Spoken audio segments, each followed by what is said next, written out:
Welcome to this episode of the Empowered Adoptee podcast. We're so excited today to have a guest with us, Kari Rudd. She lives in Santa Barbara, California, and lives alongside with her husband, Eric.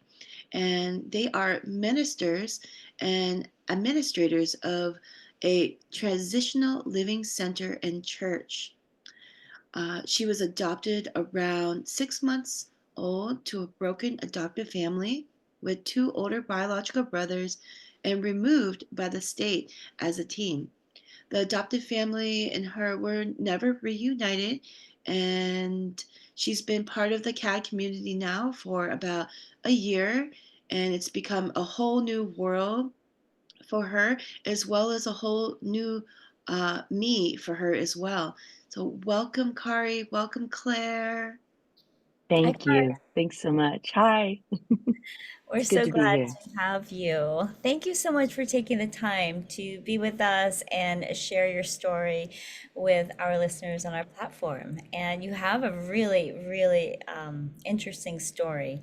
And I think you're an interesting person. And I just Oh, thank been you. dying to get to know you a little bit more.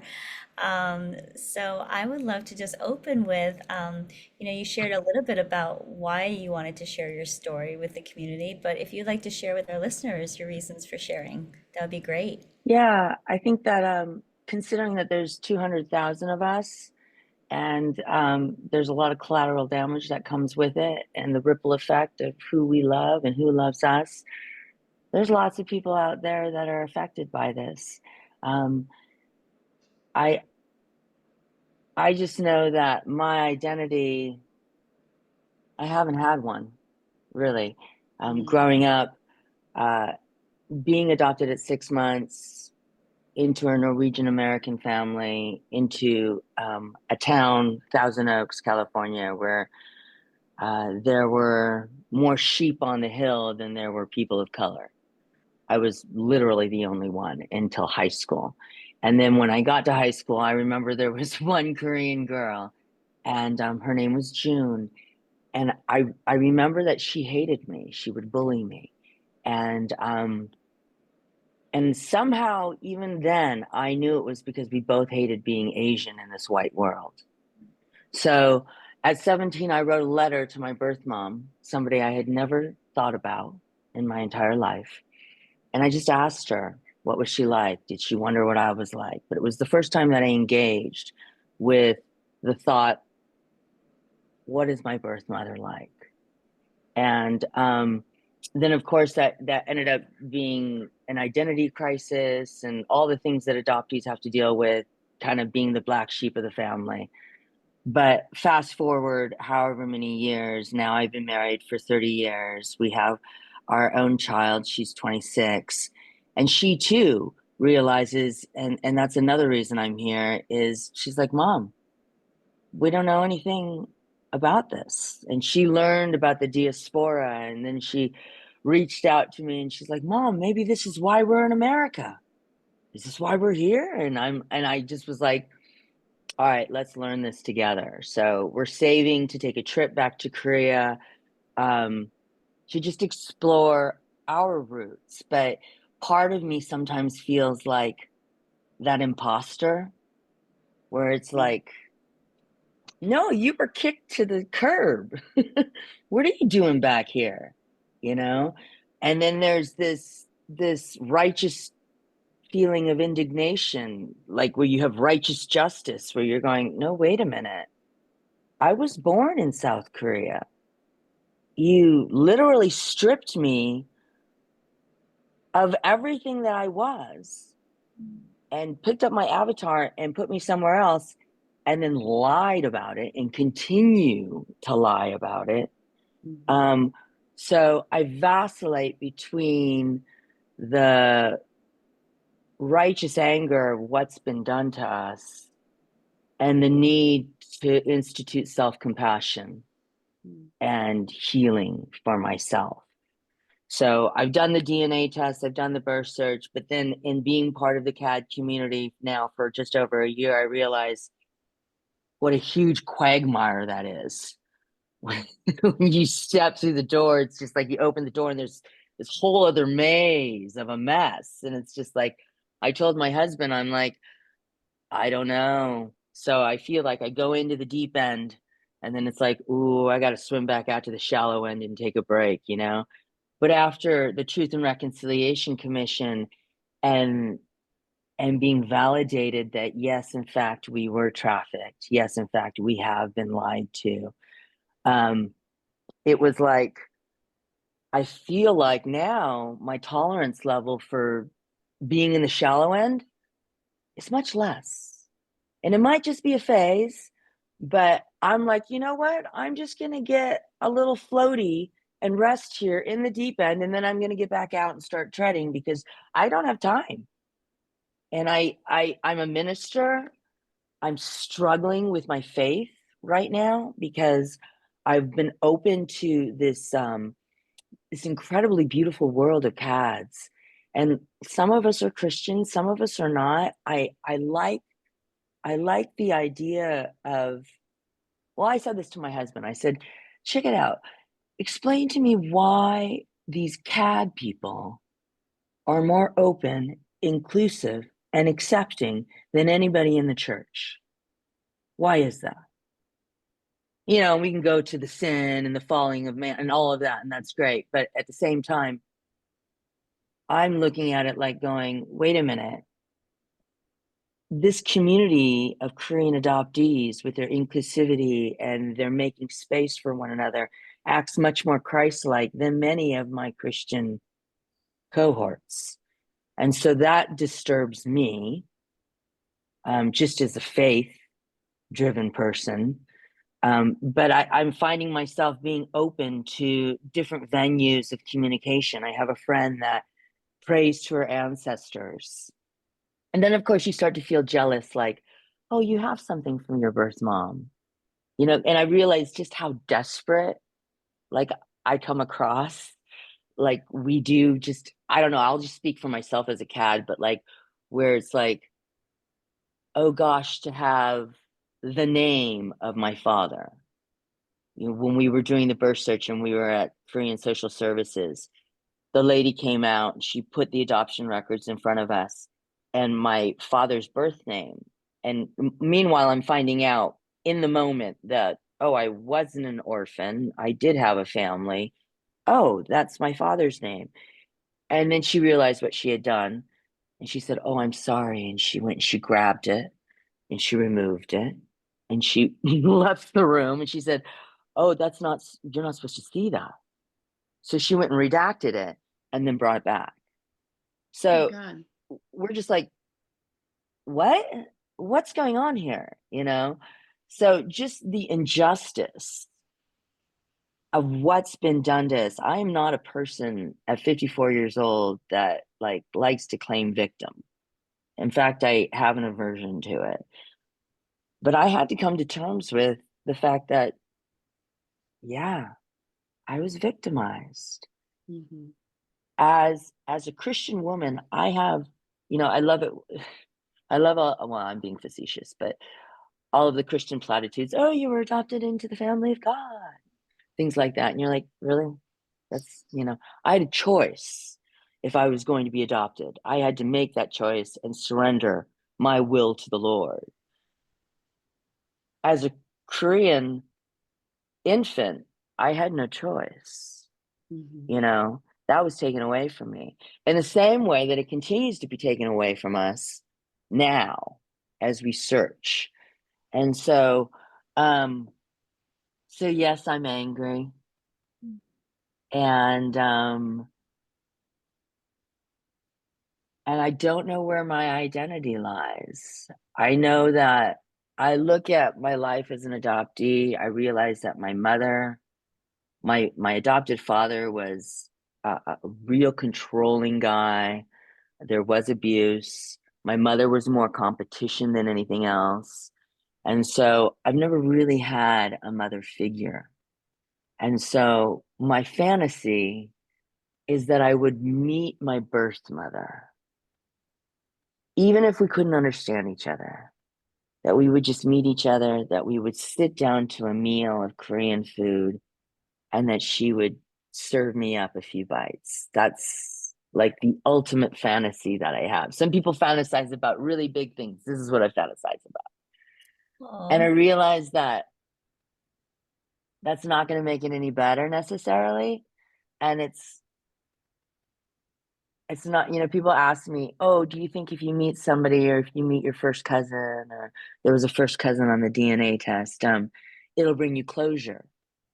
And I just realized how much the world that hasn't experienced adoption as an adoptee, how little they understand what it is that we're going through. I was talking to a friend yesterday, and she's like, I don't know what to do to bring more awareness about this cat issue, and I'm like, well, going on a podcast tomorrow, you can share that. There's lots of information out there that you can spread out there.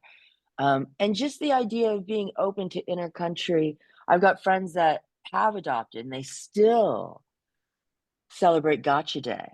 And I'm like, because in the church, we're like, 25 years behind the rest of the world.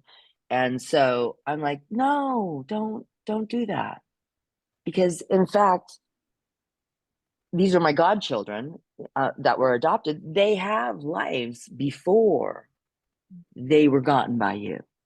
Mm-hmm. And it's important that we honor that. And so I feel now, after having gone through this cat experience and continuing to walk through it, more of an advocate for adoptees and for their voices, which are so unheard. And I'm so tired of having to be grateful for being American, for being raised here, for having, a life where, you were so well taken care of. It's like, okay, great, great. Isn't that the same for most people in America? I mean, that are in our same socioeconomic strata. So why should I have to feel extra gratitude for it? Because I'm not meant to be here, you know? And that whole belonging, it's interesting. Like, I realize now, after speaking to CADs, there's a lot of us out there, right? That are like, where do we fit? I, I mean, even with like the CAD thing, we started going to AKA LA, and you're like the new kid on the block. And so you start thinking, oh gosh, what if I'm not accepted? And gosh, if I'm not accepted here, where am I going to be accepted? Because these are actually like people that like I can identify with, and I don't know. I think that even though there is a loss of identity, even though like I want a mother, I've found myself, I'm that person that mothers other people. So all my friends like to come to my house because I, make the best whatever. And I take care of them and they like it. And it feels like, they're in a hotel or a little bed and breakfast. And what I realized is that for most of my adult life, I was doing that hoping for reciprocity, not getting it completely and feeling dissatisfied. And in this last year of being in the CAD community, what I realized is that I have to actually do that for myself. So I'm going to have to mother myself, is what's going to have to happen. And so I've started to do that. I just had a 2-week staycation. And I had a girlfriend get her gallbladder out in LA. She wanted me to come visit her. I didn't. I had a Korean pseudo sister minister friend in Tucson that had got some bad news, wanted me to go out. I'm finding I've got these friends that like me to rescue them, and I'm like, nope, can't do that. I'm gonna go to the spa. And they're like, you're gonna do what? Like, how am I gonna go to the spa? I'm gonna get an 80-minute massage. Then I'm gonna use every single one of those amenities, and I'm gonna enjoy myself. And then I'm gonna take myself home is what I'm going to do. And what I found in the last 2 weeks was my friends actually survived. And it was out of like what I realized is that it's me also respecting them, because if I would have gone and mothered them the way that I've wanted to be mothered, I would have resented them. I wouldn't have been the best version of myself. So my longing remains for a mom. I will continue to go in and out of the deep end of birth searches and CAD relationships and all of that. But I'm still wondering, what the hell is my identity? I still don't know, but I am, for the first time in a while, because, I'm sorry, the whole political thing, like I'm actually scared to go out for a walk, which is ridiculous because I live in Santa Barbara. It's lovely here. But I just get a lot of anxiety. And so I think to myself, when I go out for a walk, I need to hide my eyes and put on a wide brimmed hat so that nobody knows that I'm Asian.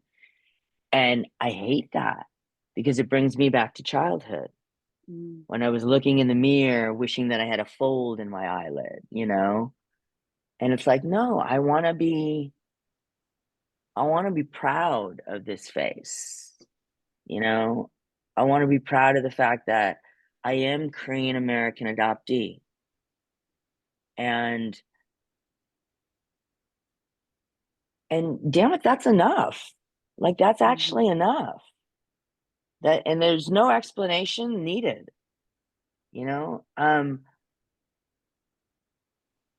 I don't know. Good stuff.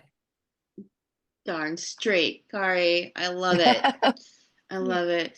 And I really just, I'm reflecting back about your journey with finding that self care and self love for yourself and not having to run to the rescue of your friends and give them the opportunity to rescue themselves and Yes. become more resilient and to grow and learn how strong that they are, Yeah. and for you to really listen to your heart and know its intentions of why you would be going there, and knowing the clarity that you were not 100% about going there because you really need to take care of yourself first, treat yourself, mother yourself, and Mm-hmm. that potentially, you know, there is really the best mother within is Mm-hmm.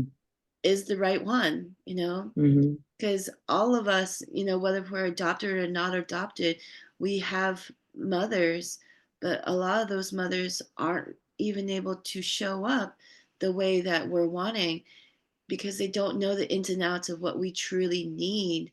And the only person who knows that is within us. And to listen to that and to meet the needs of that part of us that yearns to be cared for, loved, supported, told that you are beautiful just as you are, whatever it is, that ability, that connection, that healing, and that love is within us, and it's Yeah. real. I think, So and that's so empowering, right? Just to absolutely. know that because what can I control? I can't control anybody else. There's nothing I can control outside of myself, you know? But there's so much within me that I can. And I'm realizing all of the strength that I've been using for others, I'm going to start using for myself, is what's going to happen and what it is happening. And, and yes, there's a little of that Christian guilt. Oh, you're just doing for yourself, And then it's like, yes, I am, because then I'll be able to show up better for whomever it is that I decide to be there for, Mm-hmm. you know? Um, but learning to say no to people is really learning to say yes to myself. And I'm kind of liking it. It looks good on you. Thank you. Yes, yes, of course. Kari, I just have to say that you are such an inspiration to me, and I'm sure to so many listeners who are going to hear this, your story. And so I just want to thank you for bringing up so many like vulnerable feelings and themes and topics that is really hard for some of us to talk about because of, you know, the layers of shame and guilt and like that, you know, that having to be grateful, all of those things that you brought up. And there's so many really, really important themes that you have brought up. And I just want to unpack some of them because I think that it's worth going back to and unpacking them. So a couple of things that I heard you shared is around belonging and community, um, Mm, you know, the identity issues that you had, you know, and racism and abuse in your childhood growing up. And I relate to all of those 100%, like very, very much. And so what I wanted to ask you was, you know, growing up, you know, you mentioned that you didn't know who you were, which is how I felt. You had no sense of your identity. And I think that this, you know, whatever sparked you to dive into the deep end and to maybe just be thrown into the deep end to, you know, start to peel back some of those layers of who are you and where did you come from, what is true, what is not true, and getting to the root of who you are and really kind of fleshing that out and deciding what your identity is, I think is so important because mm, that like not having that identity growing up for me it was this feeling of a lack of purpose, a lack of sense of belonging. I was so lost for so long, and I wasn't aligned. I never felt settled. There wasn't a sense of peace. But when I started mm, to really dig in and decide who I am, who I was, and what my identity is, then I started to really feel connection within myself and aligned with my purpose. And I started mm. to really attract people like the CAD community and really feel that belonging and connection that I was always lacking. I was like, I'm so disconnected from everyone, but really I was disconnected from myself. That was what I found. Oh, And so I just wanted to bring that up and share a little piece of my journey. And I think it's very relatable to what you're sharing. But I wanted to ask you, what kind of sparked that? I know that you went into learning about the diaspora, and that brought up these issues. You know, you learned about the Truth and Reconciliation Committee hearings, and that brought up a lot of questioning. You know, like, well, all of this stuff that I've been told is our lies. Like, can yeah, you tell me what brought you to wanting to come to the CAD community? Like, kind of what, like, and you talked about coming out of the fog. Like, what kind of yeah. sparked this all for you? Um, I I was studying for my social justice and human rights masters, and so I was doing my thesis, and I couldn't figure out what to do, and I was going off on a different bent on immigration, and then something pulled me back. An article did, just on a Korean adoptee. So I just kept reading and reading and reading, and then as I was uncovering it, as I was studying for this thesis, is when I realized, oh, there's 200,000 of us. So I was bowled over and literally couldn't leave the house for about a week. And then it was like, I've got to get connected. It was like a desperate, like, because I was drowning. So it's like, I got to find somebody that can relate to me, you know? And, and so I found, Omija is what it was.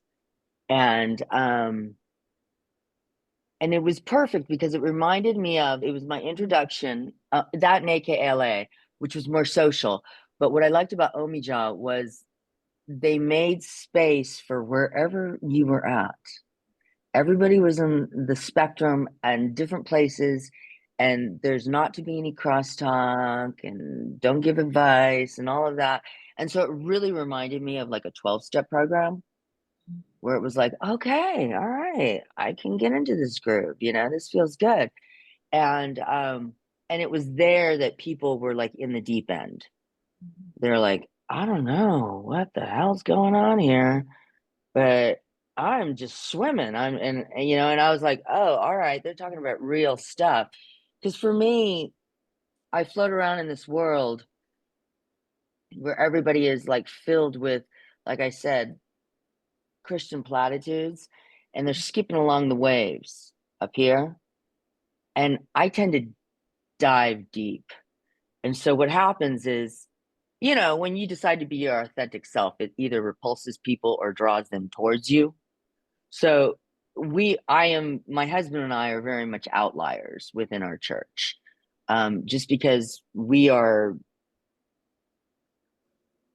very much not of the club mentality. It's more, we're here to serve the marginalized. That's what we're doing. And so, but I feel like I've really found a sense of identity in this CAD community because the CAD community emphasizes self-healing, self-discovery, you know, just that relationship with self that you were talking about, Claire. And I like the idea of, I was working with a life coach. She was talking about God the Father and also God the Mother. And so I've been using that just in my prayers as I've been praying. I've been praying to God the Mother. I don't know what that's going to do, if it's going to do anything, but I've just been trying it. And but I think that it was just stuff revealed to me now, Claire, with you just talking, that yeah, all the power is within me to love myself and to whatever direction I want to take.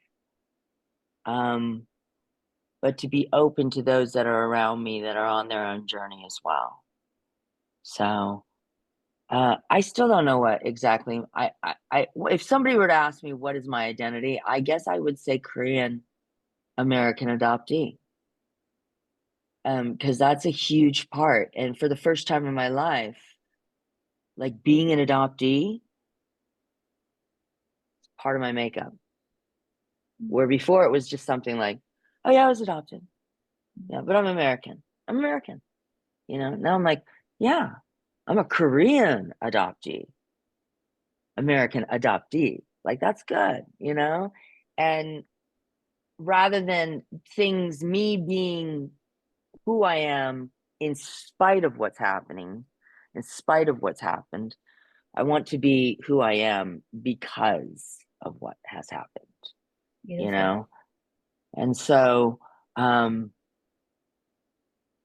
don't know. I'm glad to be here. Thank you, ladies, for letting me share. Oh my goodness, thank you. This is honestly, a breath of fresh air. I feel that when we can be able to speak completely honestly, and as you like to say, the deep end is my comfort zone. Yeah, me Yeah. too. I love it. And, something that came up for me when you were talking earlier, uh, and about the fog. You didn't say specifically the fog. For those who might not know the fog who are listening, fog stands for fear, obligation, and guilt.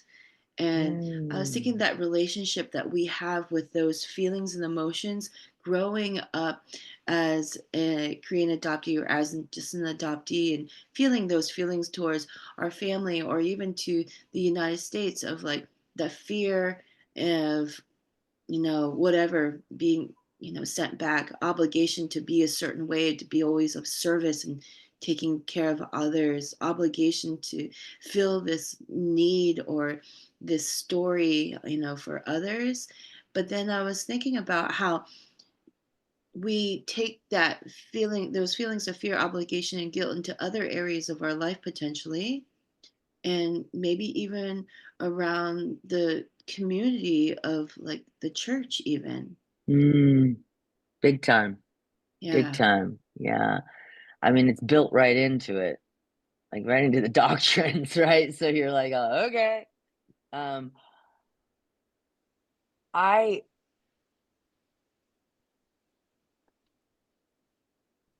I don't know, like I said before, like with I'm struggling with my faith. I really am. I know that the Lord exists for me because I've had experiences with the Holy Spirit, so I believe it to be what it is for me. But at the same time, um, I guess it's that whole book. I like Jesus, I just don't like his church, Mm, you know? And it's ironic because I have my own little church, but it's a different kind of church. It's a church with homeless people.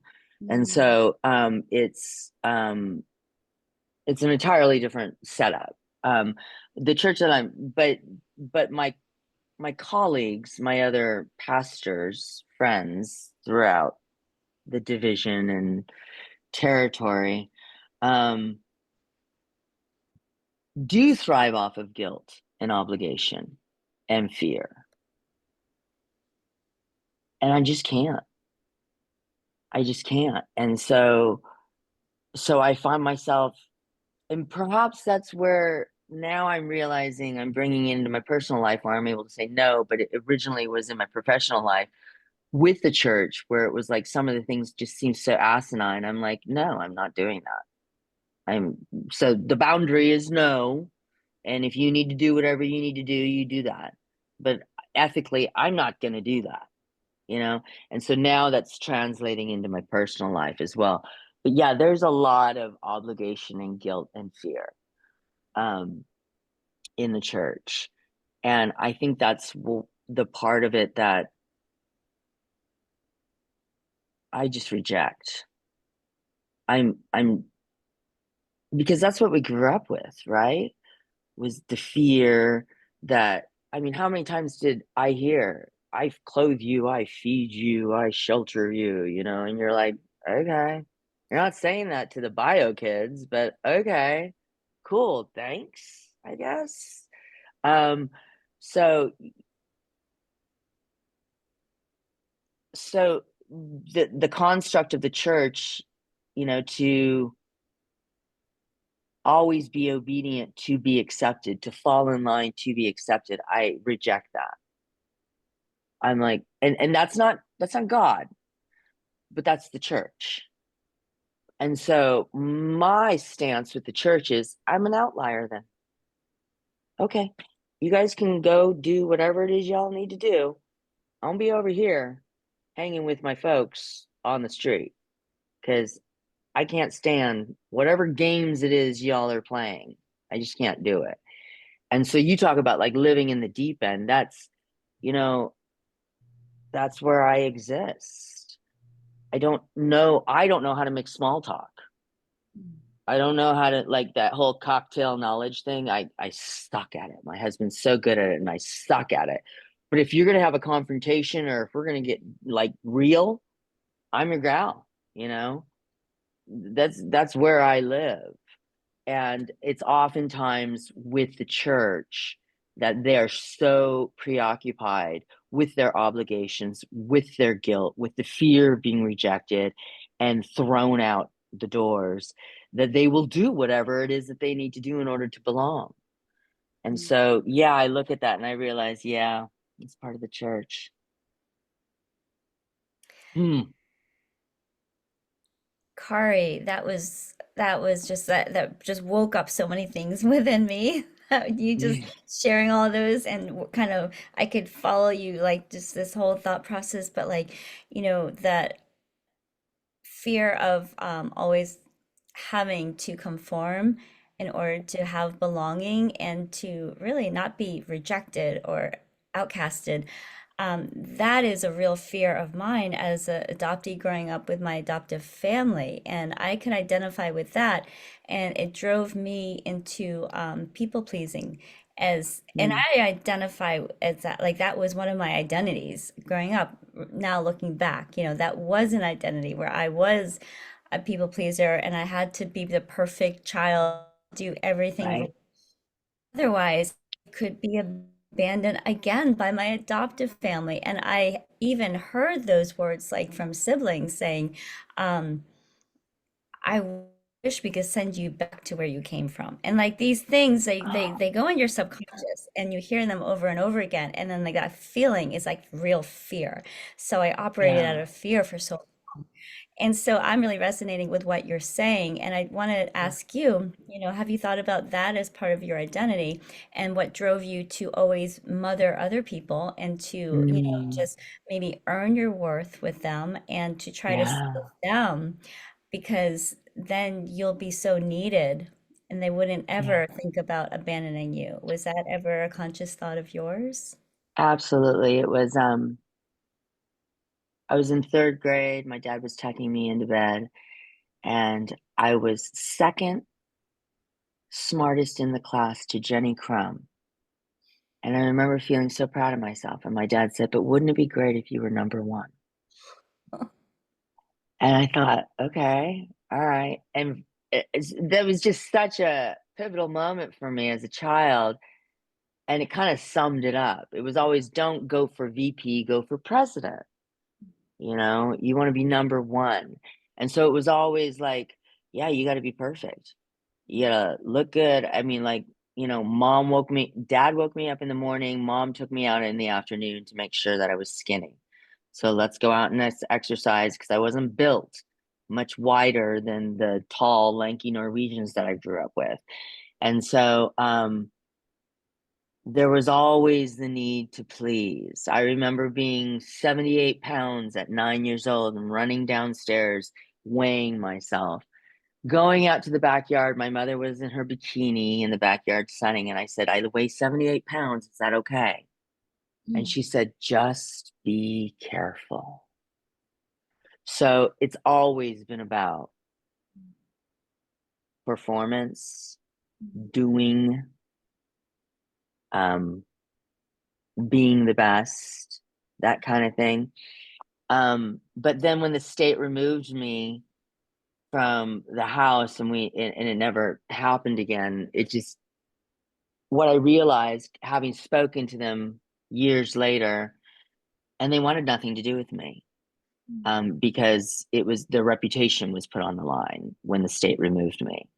And so what I had to come to terms with was that I grew up in a house where they didn't actually love me.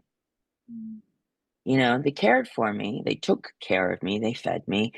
Um, like my therapist had said, well,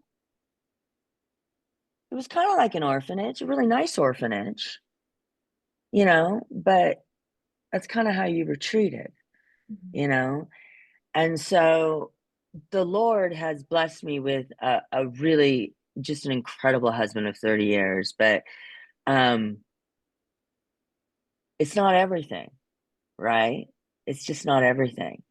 And so I know love by my husband, by my kids, but I don't know what maternal love feels like. I don't know what that paternal love feels like.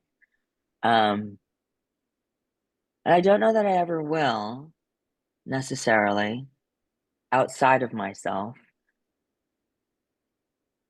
And while that makes me sad, I've kind of come to terms with it, you know? Um,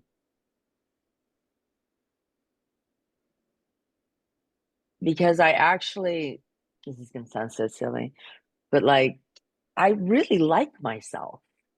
Like, I, I like being with myself, and I enjoy time with myself and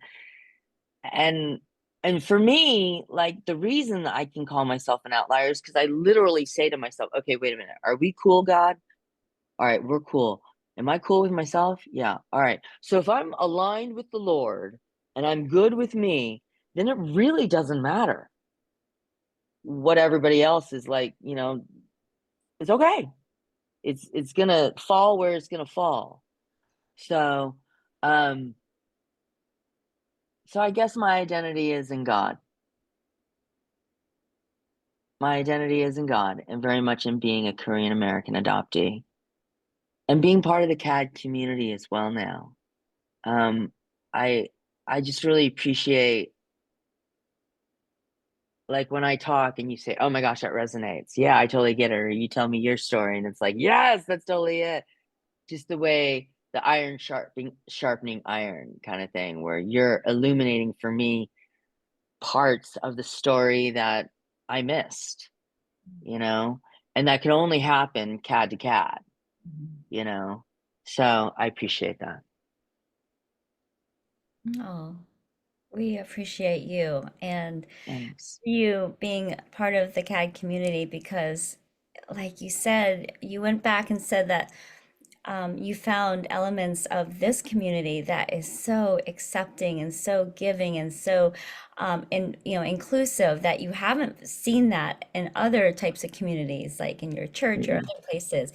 And I completely agree. That is what keeps me coming back and engaging with the community, giving back, and just be not for anything that I want to receive. I do just naturally because of people like you coming in, sharing their story, people like Lori, and so many dozens and hundreds of others. But it's been an amazing, life-changing experience for me being part of this community. It's the thing that I always didn't know I needed, but I actually need for the rest of Right. my life, right? Yeah. Yeah. That's what it feels like. It feels like, well, it really feels like the empty element that's been missing, you know? I mean, it does kind of fill a need that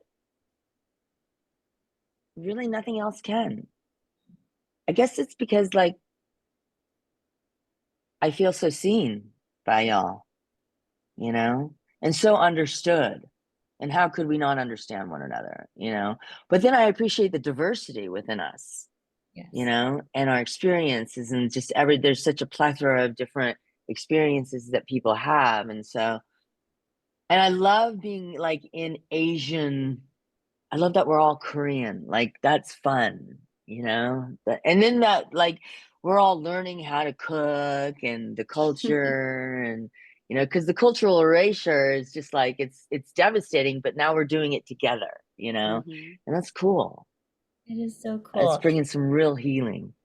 Oh, Mm. I love that for you. And I just want to just go back to one other thing that you shared about your daughter and learning about your Korean heritage and learning where you came from together because she is also part of the story, And so I want to share that I also have a daughter who's also Oh, 26, and we learn oh wow. together because growing up I had this feeling of imposter syndrome. Well, I'm not a real Korean. And I did start to share with her when she was getting older, like maybe in middle school, about, my adoption story and how I felt about it. And I really opened up and I started to share. And I was like, I feel sorry because the only thing that I can really give you is all of my American culture and heritage that I learned through my adopted family. And I can't really give you anything Korean. And I felt so bad about that.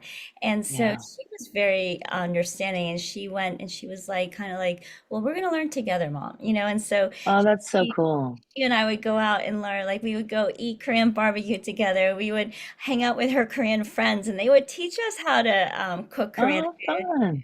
And that was just an amazing experience. But yeah, she wrote on her college essay to like get into college about this, learn not Really? about me not teaching her her Korean heritage. It was, she got that from her father, like his cultural elements. And what I brought was like, I don't know, I shared like Billy Joel songs and, all the white culture. But then, it's been wonderful just diving into exploring together. And like Yeah. she has Yeah. now been a part of my journey and my identity as an adoptee, sharing things like she came to Con last year Oh, and she did. up together there. So she experienced all of that for the first time as well. And then Cool. now we're leading, facilitating healing retreats with Lori and also Holly. So it's just been amazing, Rise. So I just want to encourage you to continue to share that with your Yeah, daughter. I know you will, but I love it. And please share with us because I love to hear absolutely. that. Yeah. She's I call her my little she lives in Kirkland, Washington, and she's a little forest nymph. Um Oh, I call her my little hippie Martha Stewart because everything's from scratch. And so, of course, it's all Korean now.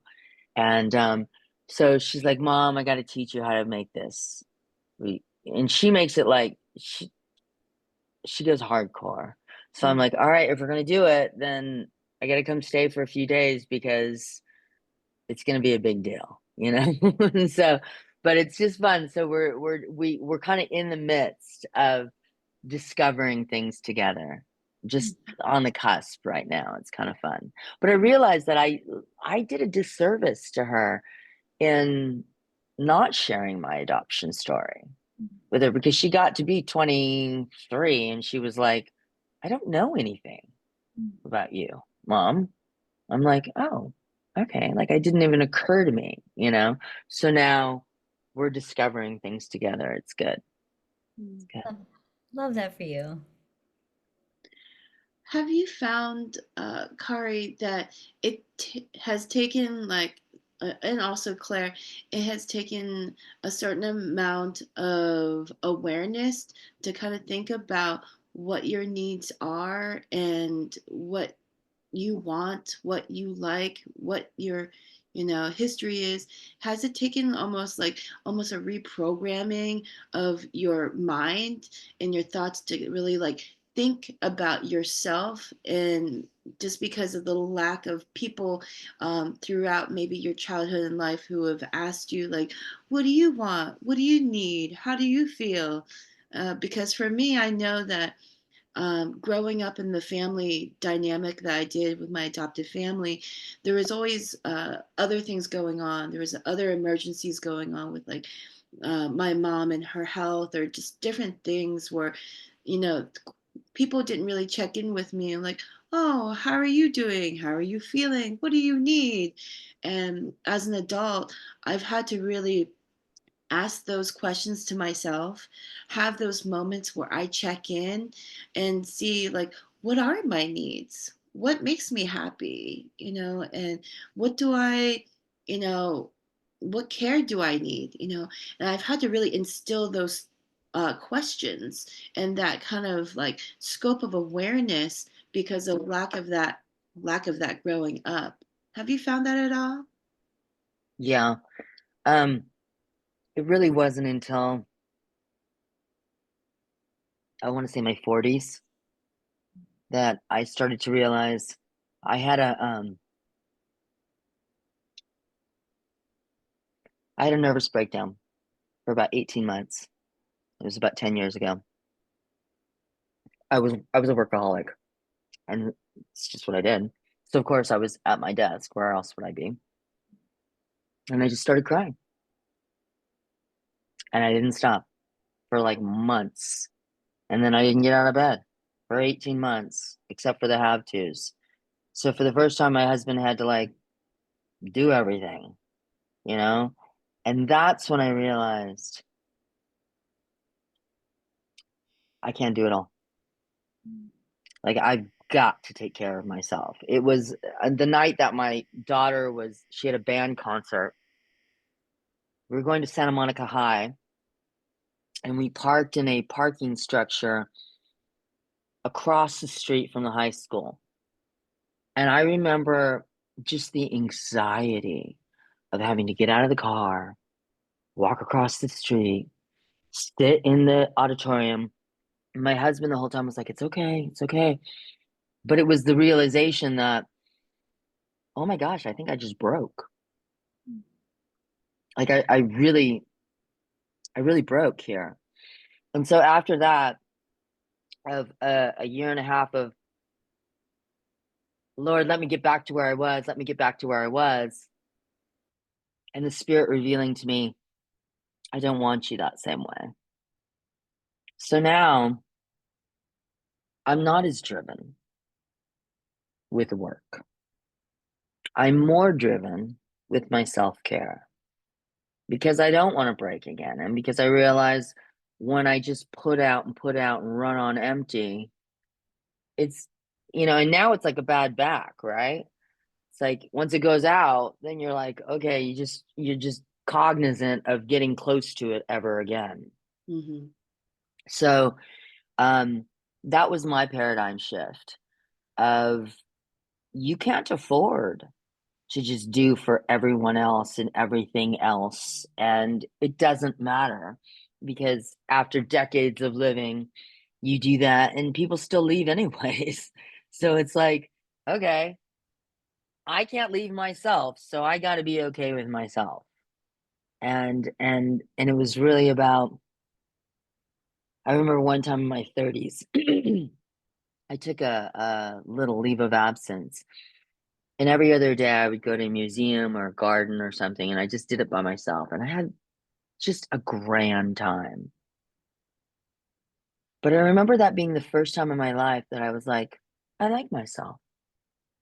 I could do this. Okay. All right. So after my breakdown, um,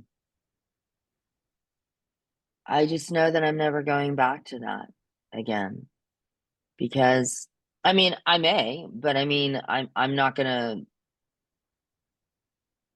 push it anymore. So the priorities have just been they've been switched. Yes, work is what I have to do in order to I do the things I have to do in order to do the things I want to do. So the things that I want to do are serving the marginalized, taking out the ladies from the homeless shelter to the beach, things like that, easy things. Um, but like doing for other people all the time, I'm not going to do that anymore. At Because it's at the cost of my own well-being. Mm-hmm. And then I'm not good for anybody. And like, I actually like want to enjoy myself. Like I Mm-hmm. want to have a good time, you know? Absolutely. Yeah. I definitely feel that for for myself to stay in a place of balance and happiness, uh, I have, as in my adult spiritual life and healing uh, commitment to myself, um, I try to give and serve from my overflow. And I'm not specifically religious, but I'm totally down with all great, good, loving uh, energies.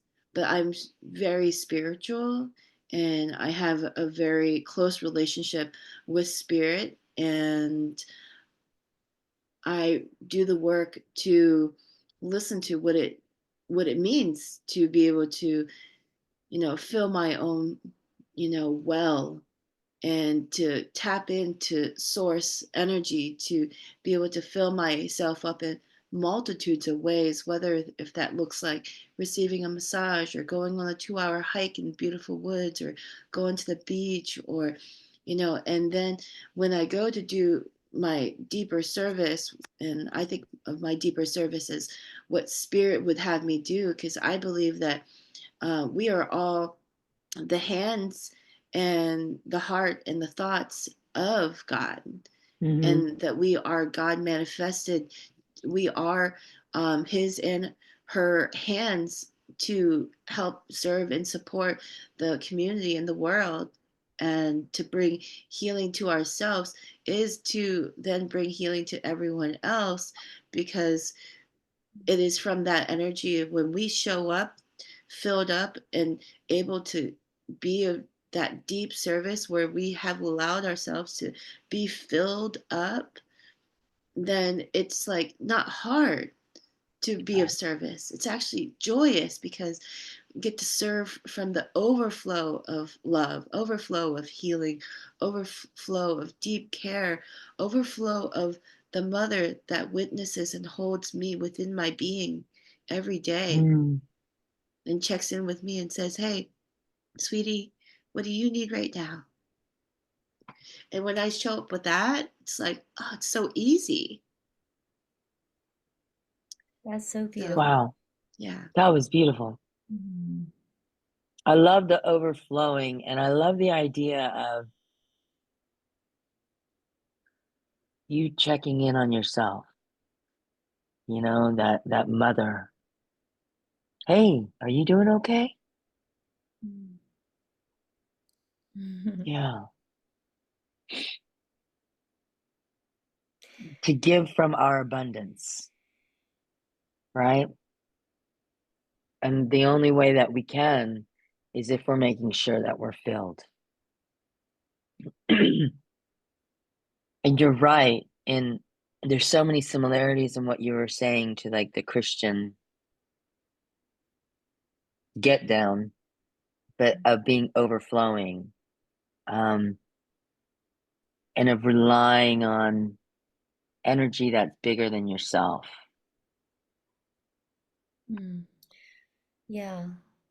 I just want to say that so much came up for me while both of you were. I was just like imagining and abundance. That really resonates with me. That's something that I've struggled with my whole life, feeling abundance, and I've always come from a place of lack.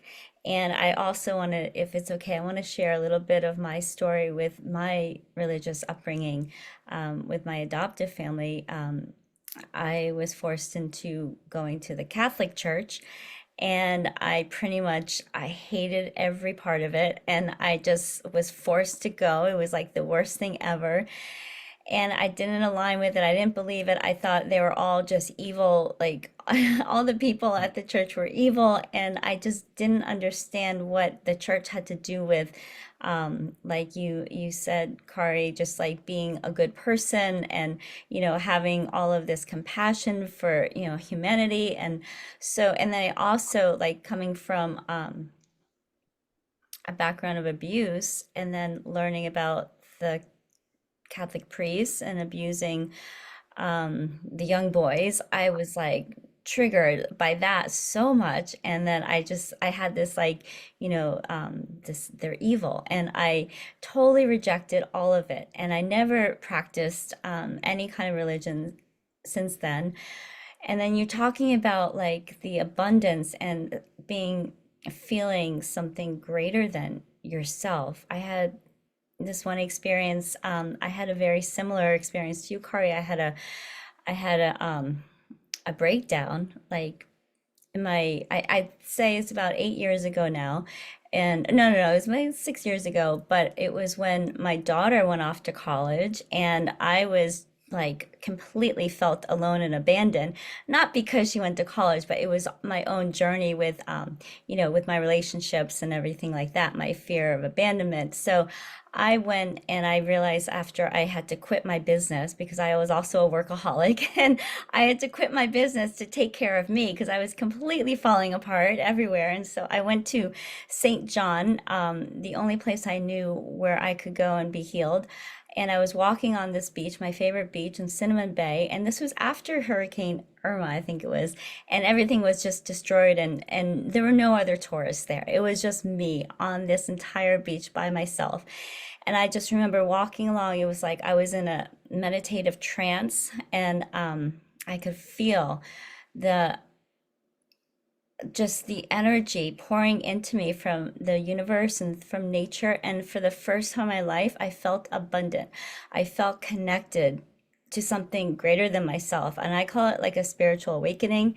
And ever since then, I have had the wisdom inside of me that I know I can go back to that feeling. I mean, I love to come back physically and visit St. John. That's the best thing in the world. I'm here now. So I'm just so at peace, but I also feel it in places of community and love and understanding, like the CAD support groups and the CAD community. So for me, it's been like the most amazing experience. I don't know, with God, with universe, with spirit. I don't know what to call it. I really don't. But all I know that it keeps me going and it keeps me feeling abundant. It keeps filling my cup so I can pour into others as well. Yeah. Oh, Kara, you're on mute. Sorry, thank you so much for sharing. That was beautiful. Yeah. I love that. I just love that you were surrounded and blanketed by love. Mhm. That's just so cool. Yeah. Well, this has been such an amazing love fest and sharing. I think that you're an amazing person, and I'm so glad, Kari, that um, you have such a light, and you are like Oh, out thank you. there sharing your story now. I don't know, if this is something you just started doing, but I just want to say that you are so inspirational, and I want to encourage you to keep sharing your story and to keep finding your truth and to keep looking for your identities, because you're a beautiful person inside out, and you have so much Thank you. strength, and I feel so comforted just being in your presence. Um, Oh, thanks. but That makes me feel good. Thank you. Mm. I really, Considering all that you do for the CAD community, thank you. That makes me feel great. yeah. Appreciate it. Thank you for I taking the second time that. this morning. Oh, of course, of course. Would you like to share any last words or any messages for our listeners on the podcast? Um, I have a life verse. It's Romans 12:12. It's be joyful in hope, patient in affliction, faithful in prayer. Whoever it is you're praying to. That's how I live my life. To try to be joyful in the hope that the world offers me, to be patient in affliction, because I realize that where I thought it might be some strands of gray hair, like the pain would be the gray hair, it's really more like an actual braided portion of the hair that the pain represents. It's a little bit bigger than that, but it's okay. That's just part of life. So patient in the affliction and faithful in prayer. Whether that's sending good thoughts or praying to Abba or whatever it looks like for whoever it is we are, um, just knowing that we aren't alone. And that's what I've learned, especially through this CAD community. Because what I like is that even though I am Christian, I'm still accepted. Whereas in my Christian circle, if I weren't Christian, I wouldn't be accepted. So that's where the Mm. disparity is in inclusivity. But I am a Korean American adoptee, and I'm proud to be. I'm proud to be. Beautiful, beautiful. Lori, do you have any last messages, or would you like to ask any more questions that Kari could answer? I mean, I do have more, but we could also just really allow this to, land and come to a close as well. Because there is a part of me that wants to know deeper into your story of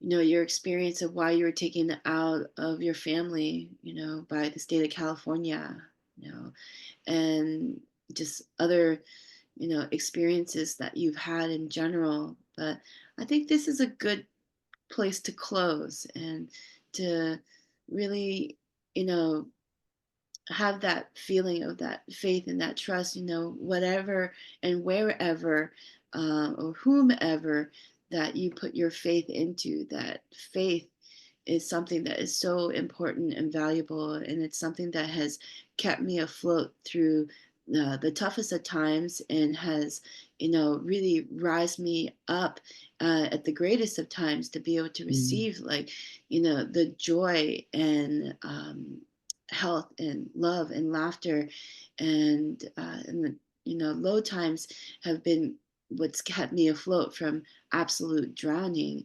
And I think the only thing that it feels important to just reflect back upon real quick is how important it is sometimes to have those breakdowns. yeah, And they seem like breakdowns, but often and most times, and I think every time, they're actually breakthroughs. right.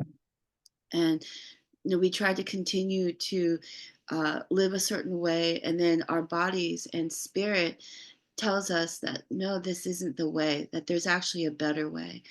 And we have to break down so we can rebuild in a way that does support us and fortifies us so we can be stronger for what's ahead. and that those are really part of the process. And wherever you are in your life, that, you know, being open to the idea and maybe the belief that it's all for you, it's all for us and for our greater healing and growth. And I am so glad to be able to be here with you two, and all just know how much that we've been through in our lives to be able to be in this place of gratitude and be able Mhm. to say that we are proud Korean American adoptees. Yes. Yeah. I'm so grateful for both of you. And yeah, it's a beautiful journey. And like I know Lori and I have spoken about like the lotus flower, and it has to go through the shit before it can come out and bloom. I feel like that just speaks to all of my whole journey through life. You're like, that's me. But there are beautiful things ahead. There is hope, and I'm so glad that both of you have made it. Through all the challenges and struggles, and you've both come out on the other side, and you're beautiful, you're strong, you're empowering and very inspiring. So thank you so much. Mm, Thanks for having thank me. you. Appreciate Thank it, you so ladies. much, Kari.